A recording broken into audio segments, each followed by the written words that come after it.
Cek sound, cek. Nah, Oke.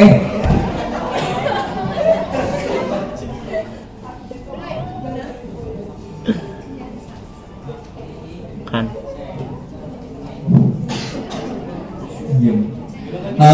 Assalamualaikum warahmatullahi wabarakatuh. Waalaikumsalam warahmatullahi wabarakatuh. Mungkin saya tidak semangat Ana dan juga Eka karena saya ya speechless. Tetapi di sini sebelumnya terima kasih banyak kepada Bapak Ahmad Hailani selaku dosen Bahasa Indonesia yang telah memberikan kesempatan kepada saya untuk menyampaikan pidato saya, dan juga kepada teman-teman normal yang saya sangat sayangi. Ya, yang normal yang sangat saya sayangi. Di sini saya akan menyampaikan pidato yang cukup ringan dan cukup asing di telinga kalian. Awali pertemuan kita dengan mengucapkan Itu tentang kehamilan alami dan juga kehamilan inkubator. nikmat kepada kita. Mungkin saya tahu pendidikan kalian ini masih kurang.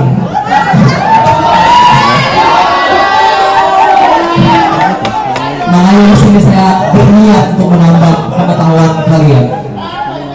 Pertanyaan simpel adalah, apa itu kehamilan alami?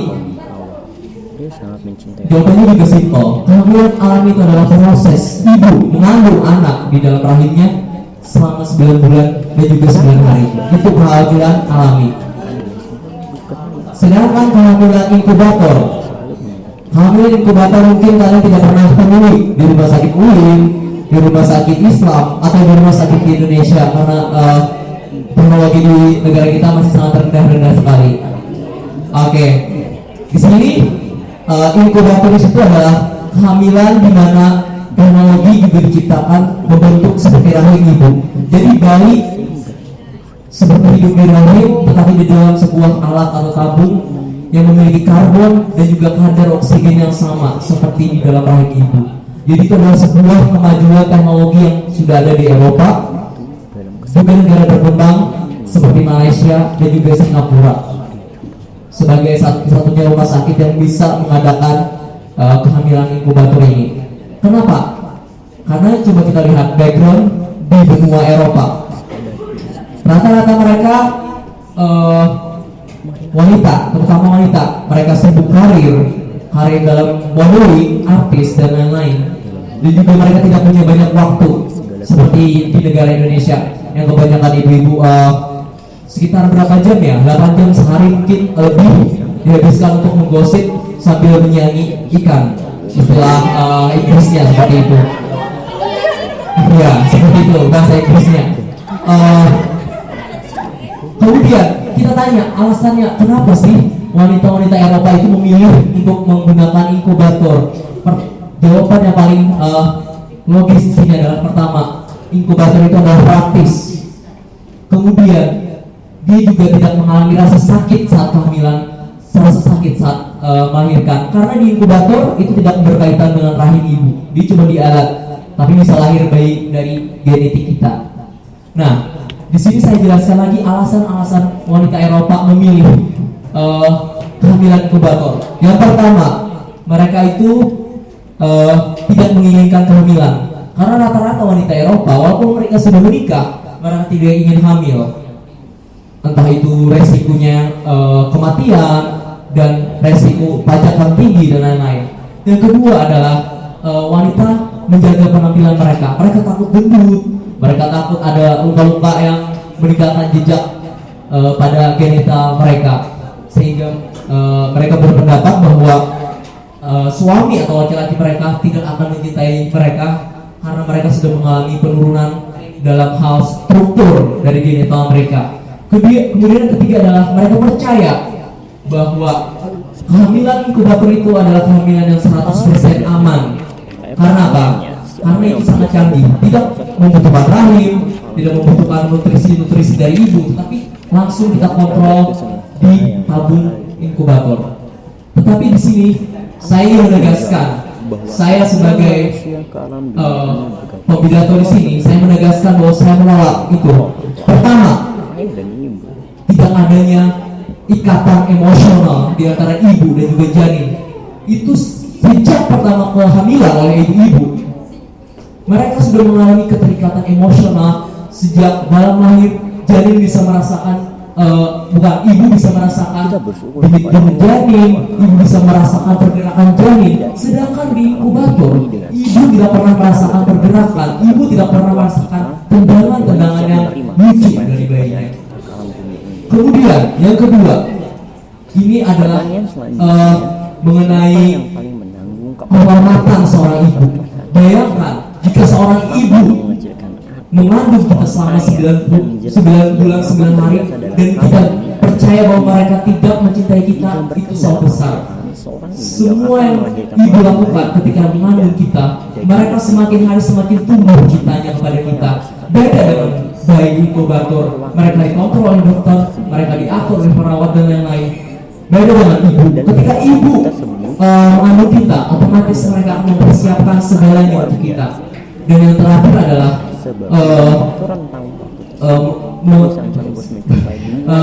kehamilan alami itu adalah tantangan bagi ibu, dan tidak mungkin di dunia ini wanita yang tidak ingin hamil, dan tidak mungkin kehamilan itu tanpa disertai rasa sakit. Tetapi rasa sakit itu nanti akan berubah menjadi kebahagiaan, menjadi sebuah kegembiraan ketika kita bisa melihat pertama kalinya bayi kita muncul, tersenyum ataupun menangis. Dan kita merasakan perjuangan betapa beratnya ketika kita mengandung, melahirkan, sehingga kita tidak ingin menyia-nyiakan bayi itu, tidak ingin membuang mereka, tidak ingin memberikan pendidikan yang asal-asalan, tidak ingin memberikan kesehatan yang ala-kadarnya kepada bayi. Maka dari itu, kalianlah pemegang kesuksesan dalam kehamilan ini. Kemudian saya akan menjawab 3 alasan ibu tadi. Yang pertama, ibu takut karena ada resiko kematian dan lain-lain. Padahal zaman sudah maju, apalagi di Eropa, mereka sudah bisa berkonsultasi dengan dokter ahli kesehatan, mereka bisa cek rutin kesehatan dan juga melakukan persiapan. Tetapi mereka tetap beralasan bahwa kehamilan itu merugikan, kehamilan itu membosankan, atau kehamilan itu dapat menyebabkan kematian. Kemudian kita bayangkan lagi, kita bandingkan perbedaannya antara kehamilan alami dan juga kehamilan inkubator. Kehamilan inkubator di Malaysia itu harganya sekitar 12.000 ringgit atau sampai 16.000 ringgit. Atau kalau kita rupiahkan, itu antara 300 juta sampai 500 juta per bulan. Itu untuk perawatan per bulan aja. Kita totalkan selama 9 bulan, per keluarga membayar sekitar biaya 500 juta per bulannya kali sebulan, maka akan menghasilkan hampir 4,5 triliun miliar cuma untuk diafirmasi miliar cuma untuk perawatan inkubator. Yang kedua, alasan kenapa wanita selalu menyalahkan apabila mereka hamil, mereka akan gendut, mereka hamil, mereka akan turun penampilan mereka. Padahal ibu-ibu, penyebab utama kalian itu gendut bukan kalian hamil, tetapi makanan yang kalian konsumsi. Bayangkan, kalian sudah tertipu oleh persepsi ini bahwa kalian hamil pasti gendut. Padahal salah. Jika kalian tidak hamil atau hamil, tetapi kalian makan berapa buah porsi per hari, kalian akan gendut juga. Jadi percuma menyalahkan kehamilan. Kalian harus mengatasi sebuah alasan ini menjadi real. Yang ketiga, kita contoh aja Victoria Beckham. Berapa kali dia hamil? 3 kali. Berapa kali berapa orang dia punya anak? 3. Tapi dia tetap cantik. Kemudian Michelle Obama, Presiden Amerika, dia sudah memiliki 2 orang anak dan dia tetap cantik dan dia tidak terlalu gemuk. Kenapa? Karena dia punya diet yang teratur, bukan menyalahkan kehamilan itu sendiri. Oke, yang ketiga adalah ilmuwan Eropa juga percaya bahwa 100% teknologi inkubator akan aman. Itu adalah salah. Karena apa? Karena Tuhan sudah menciptakan mekanisme yang sangat kompleks di dalam rahim. Hanya rahim yang bisa menghindarkan infeksi-infeksi luar hanya rahim yang dapat melindungi bayi dari goncangan atau benturan dari luar. Karena rahim memiliki elastisitas yang tidak sama dengan buatan manusia. Hanya rahim yang bisa mematangkan bayi secara maksimal. Sedangkan kita menggunakan alat bisa saja tertular infeksi, alat bisa saja bocor, alat bisa saja terganggu akibat pemadaman listrik. Itu akan membahayakan bayi inkubator. Itu adalah 3 alasan yang sudah saya bantahkan untuk alasan wanita ingin hamil di Eropa. Kemudian saya ingin menghimbau kepada ibu, jangan pernah takut hamil. Atau teman-teman saya akan jadi seorang ibu dan juga seorang ayah tentunya. Bayangkan bangsa Yahudi, bangsa Kristen, mereka mengajarkan anak balita sejak di dalam kandungan agar apa? Agar mereka nanti menjadi insinyur, menjadi perawat. Sedangkan jika kalian mengambil bayi di inkubator, kapan kalian mengajarkan mereka tentang matematika? Kapan kalian mengajarkan tentang biologi atau IPA? Sedangkan saat kalian mengandung, kalian bisa sambil bernyanyi, kalian bisa berinteraksi. Itulah asiknya. Dibandingkan rasa sakit masih banyak bahagianya. Untuk itu saya memberikan kesimpulan bahwa alasan-alasan seorang ibu untuk menolak